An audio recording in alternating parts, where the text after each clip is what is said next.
नमो नमः फ्रेंड्स, मी आहे रुपाली आणि आर्टडोअरमध्ये तुमच्या सगळ्यांचं खूप खूप खूप स्वागत. चला आज बनवूया फटाफट चिकन बिर्याणी. चिकन बिर्याणीसाठी मी इथं साफ करून घेतलेलं होतं चिकन.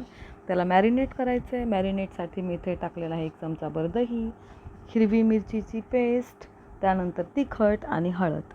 आणि हे आपलं मॅरिनेशन केलेलं चिकन आपल्याला भिजत ठेवायचं आहे.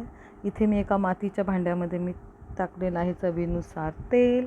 आपण इथे तूपही वापरू शकतो. त्यानंतर मी इथे टाकलेला आहे कांदा परतल्यानंतर आपण त्यामध्ये टाकणार आहोत टॉमॅटो, गरम मसाला आणि हे मिश्रण आपलं छानपैकी फ्राय झालं की आपण याच्यामध्ये टाकणार आहोत मॅरिनेट केलेलं चिकन.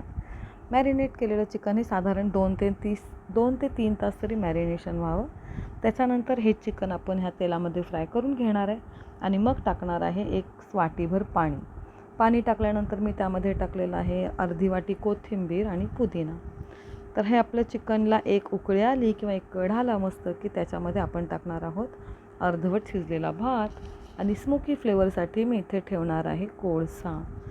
तापलेल्या कोळशावरती मी इथे 1 चमचाभर तूप टाकलेलं आहे आणि आपल्या बिर्याणीला आपल्याला मस्तपैकी स्मोकी फ्लेवर द्यायचा आहे. तर अशी छान आपली मस्त चिकन बिर्याणी रेडी. एन्जॉय.